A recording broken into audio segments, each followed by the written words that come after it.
I really admire the scrappiness, resourcefulness, and creativity of a first-generation farmer. There are some massive barriers to making a living this way, but a few impressive people like Chris Jagger, are finding ways to make it work. I mean, we started at zero. We started at 1 acre. We had saved about $15,000 to buy a tractor, to buy some equipment, and just started at zero. Chris has worked for years to find the right size for his operation and the right markets to build a farm business that can stand the test of time. I've actually been kind of starting to reach outside of just thinking about farming and thinking about regional food systems more and how I can help support those. And this is not a story of a small direct-to-consumer business. Chris is thinking deeply about regional food systems, scale, and the interaction between people and technology. That's kind of my vision actually for the future, is that a 7 to 10 acre owner operation could be done with a couple really well-paid employees and a fleet of autonomous tractors. But it seems like we're a ways out for that. Chris Jagger of Blue Fox Farm on today's Future of Agriculture podcast.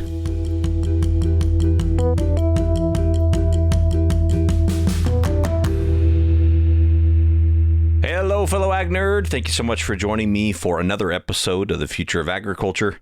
My name is Tim Hamrich, and every week you and I get to hear from the farmers, founders, innovators, investors, the people shaping the future of the ag industry. I'm excited to share today's interview with Chris Jagger. Chris and his wife, Melanie Kuegler, have been running Blue Fox Farm in Southern Oregon since 2004.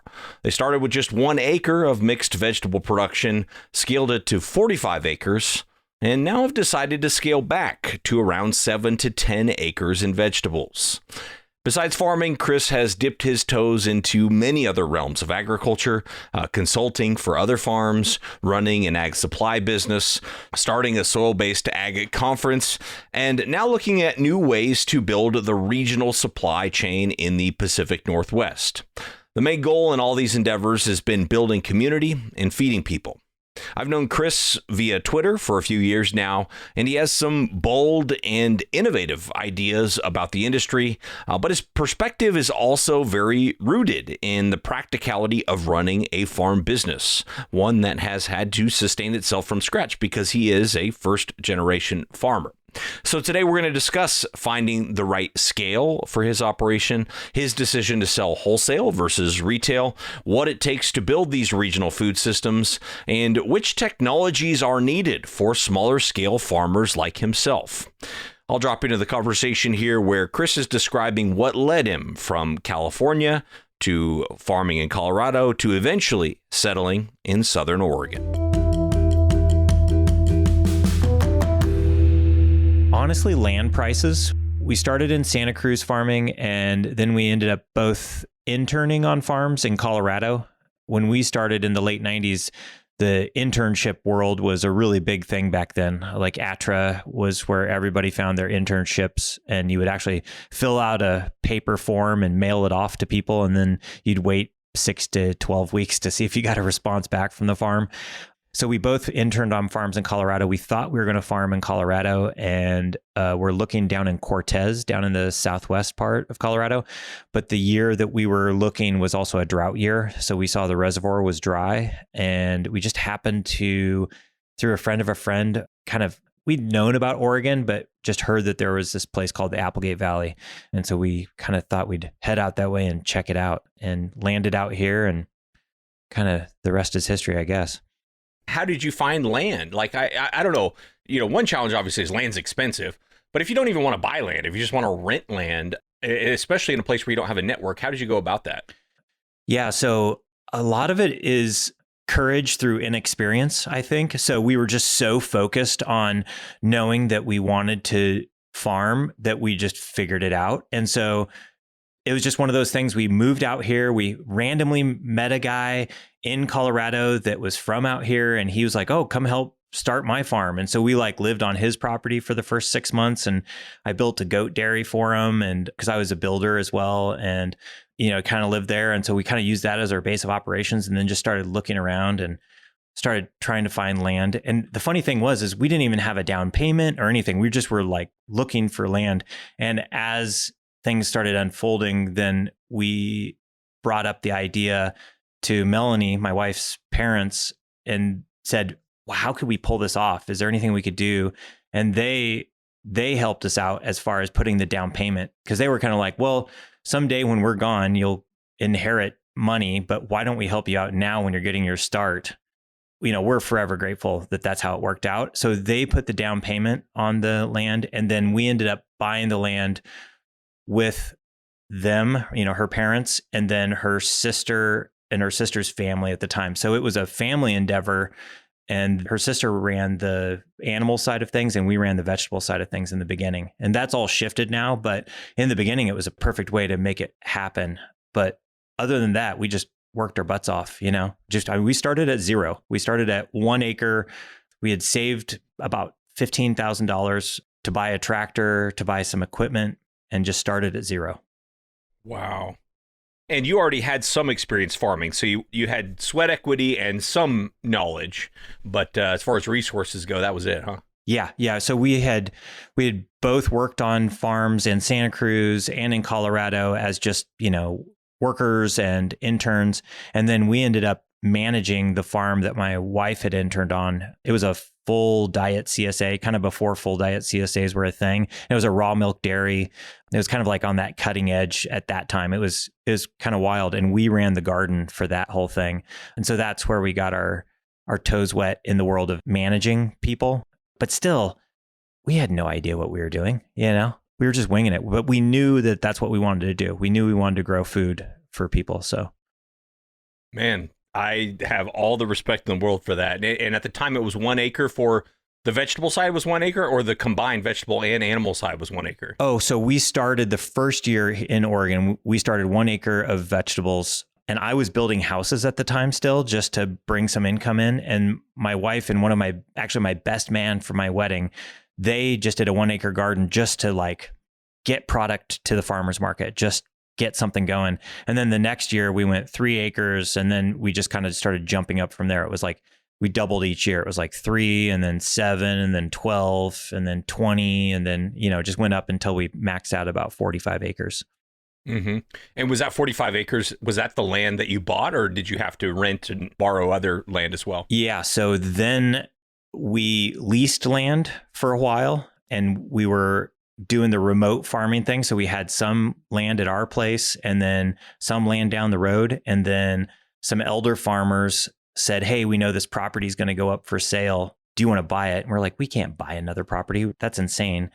They said, no, I think that you probably can figure it out. I mean, which we still to this day, we don't know how. We just went ahead and did it. So we went back to Melanie's parents and said, hey, crazy idea. Another property came up. Would you help us with the down payment again? Which I know that not everybody has that ability, but her parents had worked hard to do what they had done. And they were just like, yeah, let's do it. Because it was like a family endeavor. And so we bought another property down the road that was 15 acres. And so then we farmed those 2 locations, and then we leased more ground. And then every time we needed to scale up, properties came available. It just kind of works. So I don't know what to call it either. I don't know if we're intuitive people, blessed people, all the above, but it just has worked over the years, and we don't question it. We just know that was the path that we were on, I guess. I'll tell you, I have seen it time and time again, and this does not work in all circumstances. So I totally want to give that caveat. But when people have strong convictions about what they believe in and are willing to do all the work to see it happen, others sort of coalesce around them. Others seem to show up to say, I want to support those type of people. Now, again, it doesn't happen in all cases, but it is something I've seen happen time and time again. So you went from 1 acre to 45 acres, but you're not at 45 acres anymore. So talk to me about what prompted you to want to scale down from 45 acres. Yeah. So this is the life lesson, and this is kind of, hindsight's always 20/20, right? And so thankfully our business plan has always been a bootstrap business plan. We pay as we go. If we don't have money to do something, we don't do it. Other than my mortgage, I've taken out 1 loan for a box truck, and my mom loaned me the money for that. But other than that, we've worked hard and had the money set aside in the bank at the end of the season to get the startup capital for the next. So no operating loans, nothing. I'm not saying that that's the brightest idea in the world or the best idea, but that's what we did. So when we were scaling up because we had opportunities to start selling wholesale to a regional distributor. And that was awesome. It was a great relationship. And it was in the heydays of kale and chard. So kale and chard were the new hot item. And it was basically grow as many cases of kale and chard as you can, and we'll buy all of it. And so that was all getting distributed here in the Pacific Northwest. And one of the big stores that the distributor sold to had a change of administrative guard, I guess. And somebody new came in and in one day said, hey, why are we paying, I don't even remember what the numbers were, but like $1.50 a box more for all these Northwest growers? We can just get everything from California. And so in one day, we went from send as many boxes as you can to 0. And so that was a real eye opener for us. But the silver lining on that was we weren't leveraged. So we didn't have to just figure out where 15 acres of kale and chard were going to go. We basically just limped along for the season and then tilled a bunch of it under. I had friends that were leveraged and they said, I'm at this scale, I have to pay for this, so I have to figure out where it's going to go. And so a couple folks almost lost their shirt. Pretty much everybody pulled through, but it was a real eye opener for us. And so where I'm located in the Applegate Valley is a pretty remote region. So it's not like I just had a large metropolitan area that I could just go find other outlets for all that product. It really had to go out of the area. It had to go through the distributor to more of the major metropolitan areas, Portland and Seattle and all that. So after that season, I kind of checked in and said, hey, do we have any more possibilities here to do this, or are we kind of done with that? And there was a lot of regrouping that everybody had to do. And so at that point, we started scaling back and said, well, let's get back within our means. We had wholesale accounts locally, through food co-ops and natural grocery stores. And we still had, 35 restaurant accounts and all of that. So that's kind of how we survived all that. But we scaled back, and we've always prided ourselves on pivoting when necessary. And we're really good at that. We always know when to pivot and not let our egos get in the way. So, yeah. And so what does a farm look like today in terms of size, but also kind of crop mix, market? Give us kind of the rundown. Sure. So I started the season saying about 7 acres. I ended up at about 10 acres because it's the farmer's way. Just plant a little bit more. And I am mostly focused on wholesale, and I've had a really limited crop list this year. And so in the past, I've grown up to 50 different crops. This year, I've probably got about 20, maybe at the most, really focusing a lot on lacinato kale for wholesale accounts, because that's something I do really good at. And carrots, I grow a lot of carrots, and I've grown a lot of radishes, and then a little bit of this and a little bit of that, a lot of cilantro, some beets, Napa cabbage, green cabbage, celeriac, lots of fall crops as far as root crops go. And that's kind of it. I'm doing that with basically me and 2 employees for this year.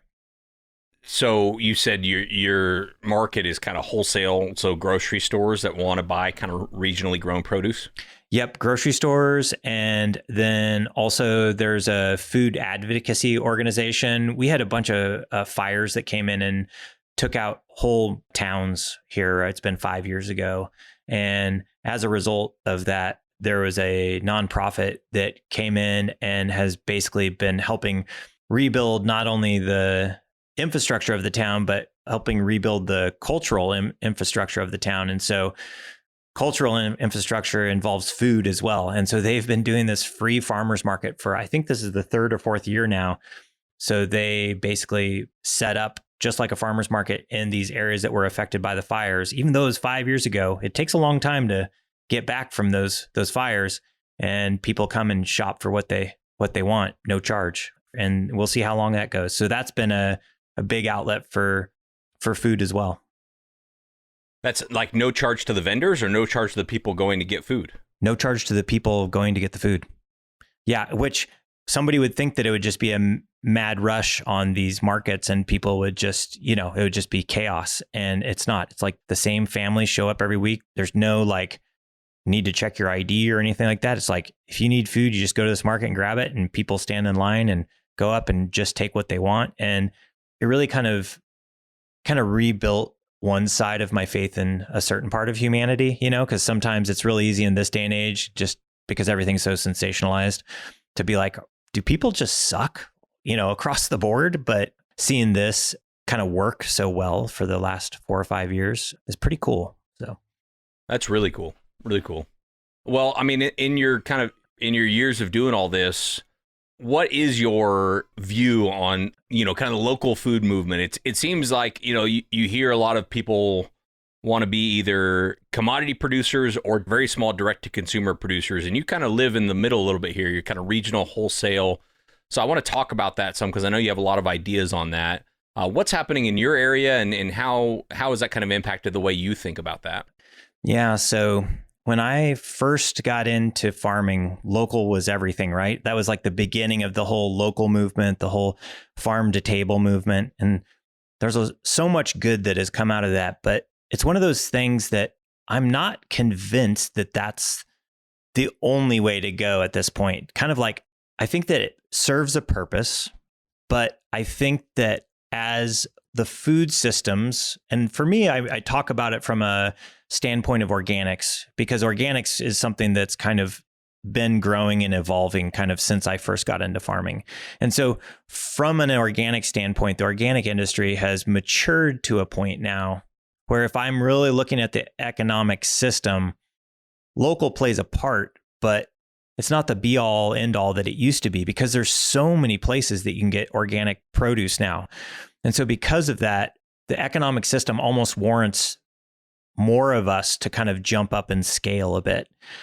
But when you start jumping up in scale, then you run into this problem of this like dead zone of economic profitability. So there's this area where you kind of need to scale up to be bigger, but you can't really afford to buy the equipment that you need to scale up to be that much bigger, or you can't afford all the people. And so there's this dead zone in between. And I think that dead zone used to be a smaller acreage. Like for me personally in my area, this isn't across the board, the dead zone used to be like, it's really hard to make a living between 5 and 10 acres. If you're less than 5 acres, you're kind of just doing it in one way. And if you're above 10 acres, now, because of the way the economics have kind of started working in the whole scheme of things, and kind of like the maturity of like the organic industry, especially, I think that dead zone is widened. So now I think it's really challenging to make it from about 10 to maybe 20 or 30 acres. I think there's this big gap now.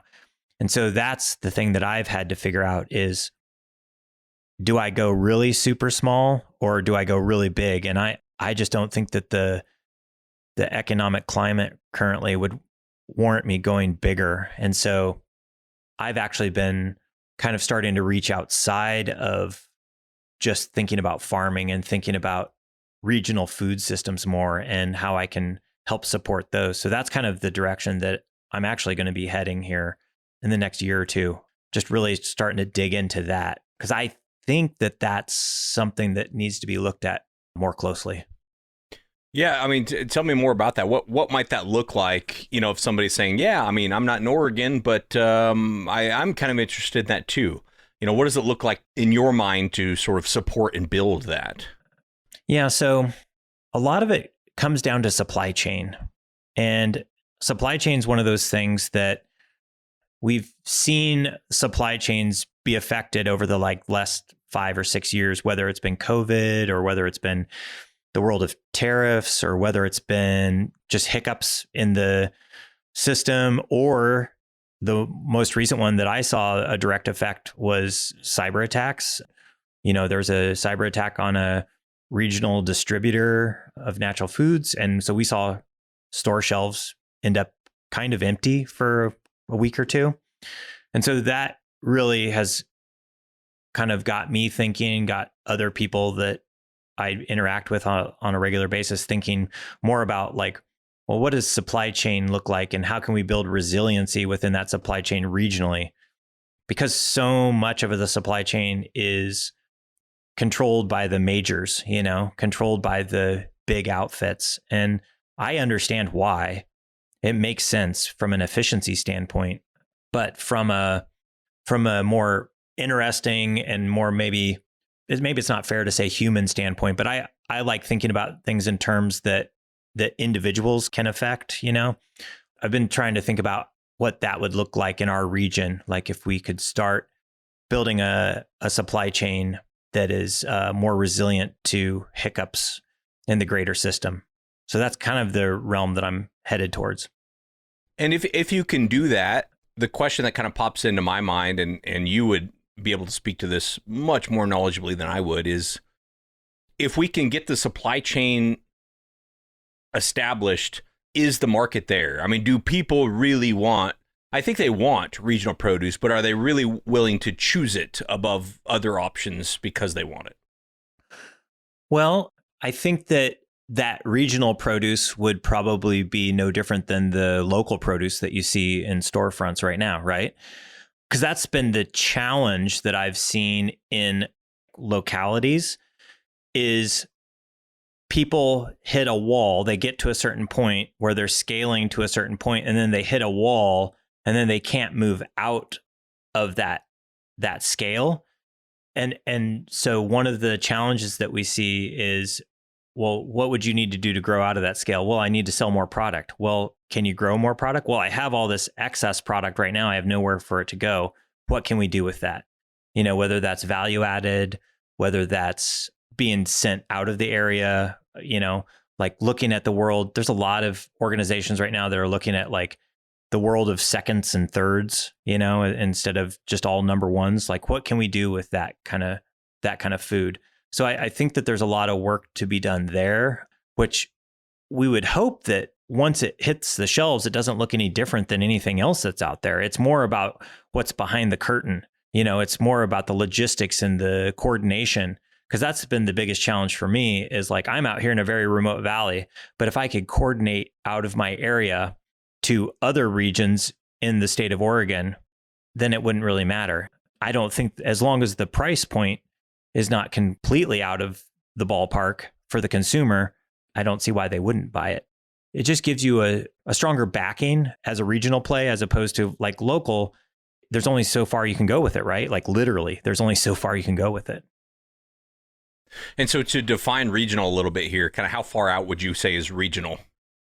I think it depends on the place. That's something one of my good friends and I have been talking about, is that like agriculture should be more place-based than it is right now. Because like that was the downside to the whole local movement, is like a lot of places would be like, oh, we only buy within 50 miles of this locale. Well, what if the greatest chicken farmer ever is 52 miles out?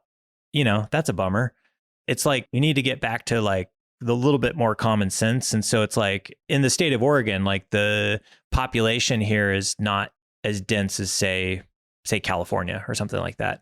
So it would make sense that regionally in Oregon might just be all of Oregon, or it might be all of Oregon and parts of Washington. Because am I going to exclude right across the river up in Portland, in Vancouver, Washington? I mean, it is basically Portland, but it's just in another state. So that's kind of how I look at regionalism, is it should just be based on what an area needs.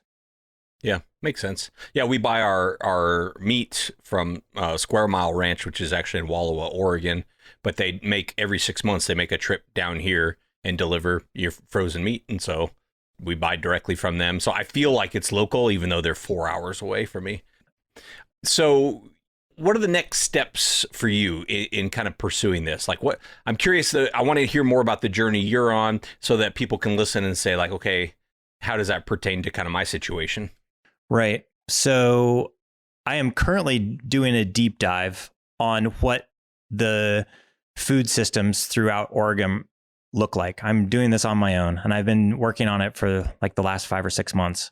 And I'm got some cool directions. Nothing's like formal yet, but I've got some cool directions to go where I'm starting to see that there's pieces of the puzzle that can be brought together. You always think that everybody else has already got it figured out. And then as you start hunting around, you start realizing that there's huge opportunities when you start linking people together. And so that's something that I've always been really good at, is curating connections between others. And so basically that's what I've been spending basically most of this season while I've been actively farming, also curating connections and trying to figure out where are the gaps in my state and what can I do to bridge those gaps. And so I've been loosely running kind of a food hub here off the farm, just like really loosely trying to just see what's out there with my local farmers. And then I've been reaching out to farmers in other regions of the state and saying, what is missing from your region and what could we all do to plug in together and make things better for everyone? And in some cases, it may be as simple as a truck that just goes around, and moves product around. Or it may end up being a storefront that kind of highlights a lot of the work that all of us are doing. I'm not sure yet, but I feel like it's starting to surface here as we're kind of getting towards the end-ish part of the season. I know going into the fall and the winter, a lot's going to really reveal itself. That's just kind of how things work. Like that's the time for farmers to kind of like actually think and talk with one another. Because I've been doing all this like research and talking, and thank goodness I'm a farmer, because it kind of gives me a little bit of street cred. So I can be like, I know you're busy. I'm really busy too. Can I just talk to you for 5 minutes? And that's worked. But a lot of people are on the side burner until we kind of get into the late fall, early winter timeframe. And then I'm going to circle back with folks. Makes sense.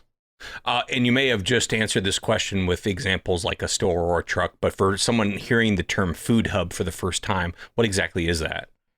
Yeah, that's a really good question. I'm not even actually sure what a food hub is sometimes, because it's kind of this new iteration I believe it really kind of found its strength kind of out of the whole COVID times, honestly. It's like an aggregation point for a lot of smaller producers, whether you're vegetable producers, meat producers, value added, whatever. It's an aggregation point to bring things together and then distribute them out. And there's so many different versions of what a food hub is. And some people will be like, well, that's just a grocery store, but it kind of takes away a middleman of sorts, although I'm not completely sure that that's always true. But that's kind of the goal, is it gives more of the power and the margin back to the producers and lets them kind of be the decision makers instead of say a classic distributor. It's like, this is what we're buying from you. It's more of like, this is what we have and let the market decide. So that's kind of like a loose idea of what I'm currently viewing a food hub as. I mean, there's as many types of food hubs out there as there are people. I'll tell you that, because I've kind of been researching them, and there is no rhyme or reason that I've seen yet. Yeah, I mean, the way you're describing the concept, it sounds somewhat similar to like a farmer's co-op a little bit, like they're kind of joining together to market the crop together. Interesting. And I think I could probably intuit the answer to this, but why choose wholesale rather than going the route of like a CSA or a farmer's market? Yeah, some of it was probably I wanted to try it out because I work on what, just the classic scientific methodology, right? Like, what's my premise? And let's go with this premise for a while and see what it's like. And so I had done the direct sales for 20 years. I mean, I'd done thousands of farmers markets, loved it. It was great. But I'm at a different place in my life with my kids, and I want to, farmers markets they're kind of like an extreme sport, honestly. Like, you kind of got to be in it fully. And I'd kind of run the course with that. I also wanted to see what it would be like to be a wholesale farm at the scale that I'm at. And I will say, I'm not sure that this was the right move this year. It's been a tough year. It's really tough because when you're working with less crops and you're working with bigger successions, bigger plantings, if you have something that happens that's out of your control, like we had a heat wave that knocked out like a half acre of cilantro, like 3 successions of cilantro that were planted a week apart and all of them bolted, that hits hard. And so there's a lot of lessons to be learned there. I've learned a ton this year. But I'm also really glad that I went for it.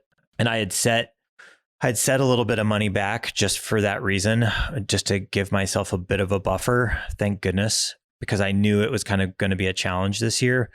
But that also allowed me to focus on researching some of these food hub models, these regional models, and kind of do some research.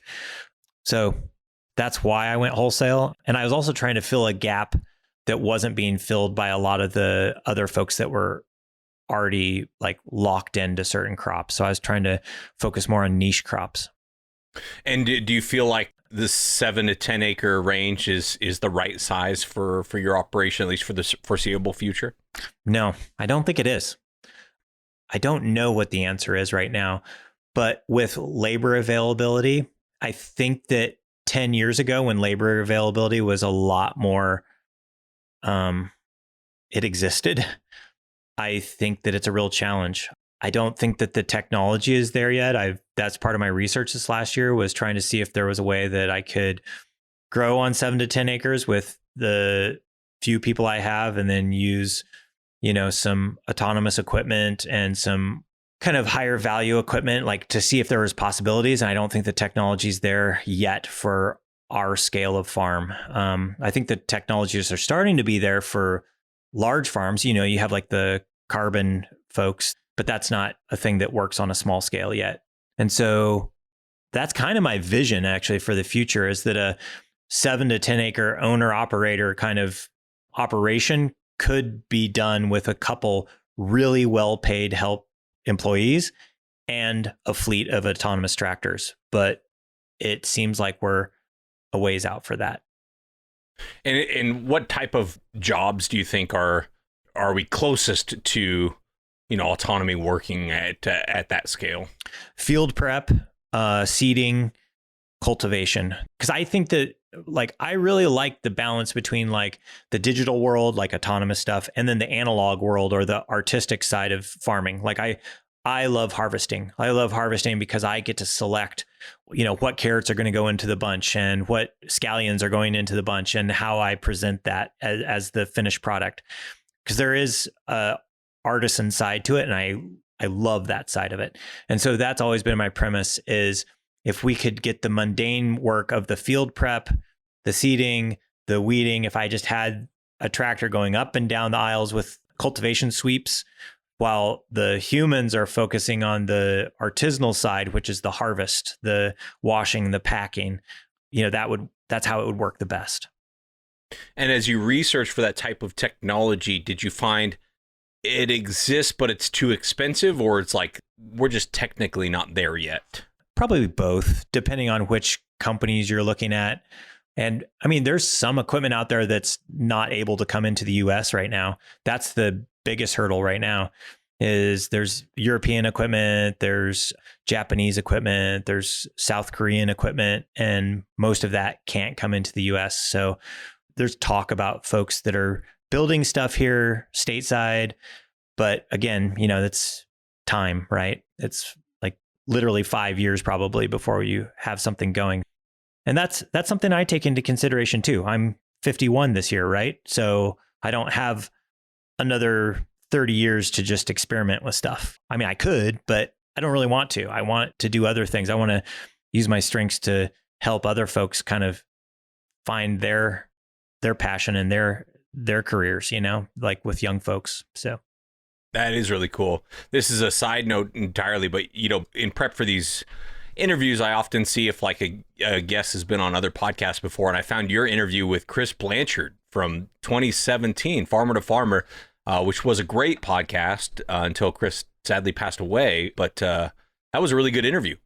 It was great. I'm really glad you brought that up, and I want to talk about that for a second, because so normally when you do an interview for a podcast, it's kind of like you do the interview and you have a kind of camaraderie with the person, or you don't, or whatever. And then you go about your way and you never talk to him again.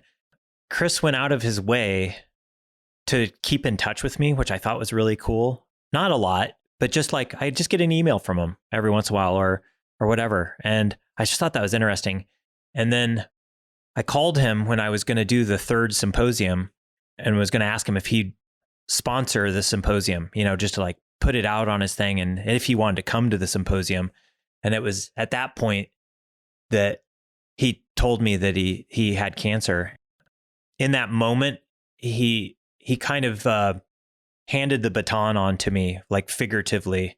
It wasn't like, here, take my podcast, but he was like, you really need to keep this message alive, which the message was just talk with other farmers. Like that needs to happen and just find out what makes them curious about life. Like that was it. And so it was from that, I didn't know at that point that I would ever do a podcast. But then when I started doing my own podcast, that's really the reason why I did it, is because I kind of owed it to him of sorts, just because he was so firmly believed that farmers just needed to talk to farmers. Because I mean, we're a surly bunch of people. I mean, we're crazy. All of us. I've never met a normal farmer, not a single one. And I think talking with each other is the best remedy. Like Steve Strasheim that you've had on, he and I, we've never met in person. And yet I consider him a brother, like we talk on a regular basis. Like that is so important.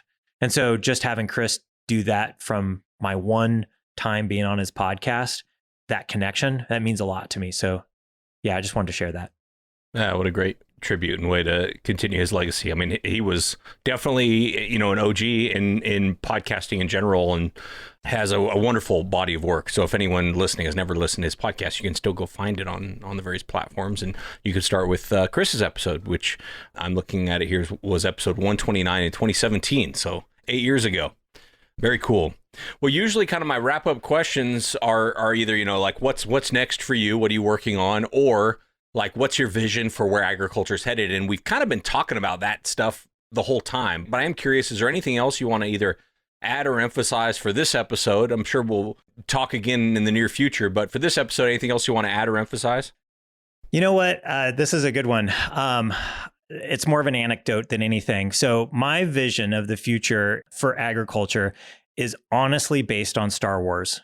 And I think that this is where my love of agriculture comes from. On the moon of Tatooine, where Luke Skywalker's aunt and uncle were, they were water farmers. And I've always been intrigued with the whole idea of water farming and having the droids do all the work for them. And I always, when I was little and I would watch Star Wars, this is so weird, but whatever, I would at times pause it at that part and just stare at the screen and imagine if there was an offshoot. Like if you didn't follow Darth Vader and everything else that was going on, if you just stayed there and saw what was happening, that was the part that really got me going. And so that's the future for me. The thing that I can see happening before I'm gone is seeing something at that scale where you have the droids working with and for you kind of thing. And that's really the future of agriculture for me, where you have this balance between analog humanic life and digital, high-tech life. I think that's really cool. And I don't see why it's out of the realm of possibilities. All right. Well, that is going to be where we close out this chat with Chris Jagger for today. Loved his ideas there about the Star Wars inspired human plus automation, technology, artificial intelligence working together to produce more. But I particularly like keeping humans at the center of things, because I think a business like Chris's, that's an important part of the agriculture process. And for us tech nerds, it's important for us to remember that the human has to be at the center of this whole experience. Thank you again to Chris. I'm going to leave links in the show notes for both his Twitter, or X, I guess as we're supposed to call it now, as well as his Instagram, and a link to his podcast, which is called Not Only Farmers. As you heard, he loves people, he loves talking to people, and he loves sharing ideas, particularly with other farmers. So I hope you all will connect with him there. I'll also leave a link in the show notes for Chris's episode on the Farmer to Farmer podcast, which we mentioned there too. It's a good one to check out, and there really is a great archive of old episodes of Farmer to Farmer that I would encourage you to listen to if you're at all interested in the type of farming that Chris does. I thought that was a really, really heartfelt and special tribute Chris Jagger gave on today's episode to the late Chris Blanchard. Anyway, thank you so much for listening. That's all for today. I really appreciate you staying to the end. I never take it lightly. I'll be back next week with another story of ag innovation.